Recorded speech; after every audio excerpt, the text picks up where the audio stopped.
നീയൊക്കെ എത്ര കണ്ട് കൂട്ടിലടയ്ക്കാൻ ശ്രമിച്ചാലും വേടൻ എന്ന് പറയുന്ന വ്യക്തിയുടെ ഉള്ളിലെ തീയും വേടൻ എന്ന് പറയുന്ന വ്യക്തിയുടെ ആശയവും ആദർശവും ഒന്നും ഒരിക്കലും കെട്ടുപോവുകയോ അല്ലെ അണയുകയൊന്നുമില്ല.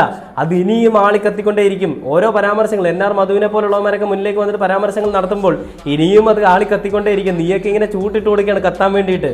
വേടൻ എന്ന് പറയുന്ന വ്യക്തി ഒരു സ്ഥലത്ത് പോയി കഴിഞ്ഞാൽ അവിടെ കത്തിക്കുമെന്ന് നമുക്കറിയാം. ആ വേടൻ ഇനിയും കത്തി കയറി തന്നെ പോകും. വേടൻ അനുഭവിച്ചിട്ടുള്ള അല്ലെങ്കിൽ നമ്മുടെ സമൂഹത്തിൽ ഇപ്പോഴും നിലനിൽക്കുന്ന ഇരട്ടത്താപ്പും നമ്മുടെ സമൂഹത്തിൽ നിലനിൽക്കുന്ന ജാതി വർണ്ണ വിവേചനങ്ങൾക്കെതിരെയും സംസാരിക്കാൻ ഒരാളെങ്കിലും വേണ്ടേ? ഉന്നത കുലജാതം പോയാലേ അവിടെ മറ്റുള്ളവർക്ക് ഉന്നതി ഉണ്ടാവുകയുള്ളൂ എന്ന് പറഞ്ഞൊരു മഹാനുണ്ട് നമ്മുടെ BJP-യിൽ.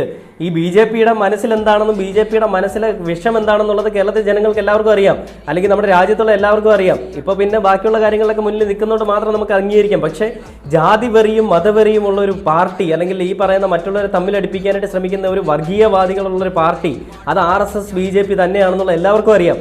അവർക്ക് തന്നെയാണ് ഇത്ര കുരുപൊട്ടി. ഇപ്പോൾ വേടനെ പിടിച്ച കഞ്ചാവ് കേസുമായിട്ട് പിടിച്ചതും ആരാണെന്ന്, അല്ലെങ്കിൽ പിടിപ്പിച്ചതും ആരാണെന്നുള്ളതും നമുക്ക് അധികം